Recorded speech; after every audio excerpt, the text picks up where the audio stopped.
দর্শক দেখতে পাচ্ছেন এই জায়গাটা হচ্ছে বাইজিতপুর নিকলি মিঠামইন ইটনা যাওয়ার যে ফেরিঘাট, এই ফেরিঘাট এলাকা। ওই পাশটা হচ্ছে মিঠামইন ইটনা এরিয়া।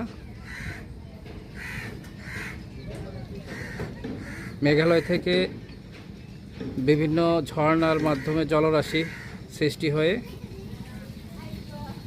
এই কিশোরগঞ্জের হবিগঞ্জ, নেত্রকোনার এই হাওরগুলো তৈরি হয়েছে। জায়গাটা দেখতে অত্যন্ত চমৎকার।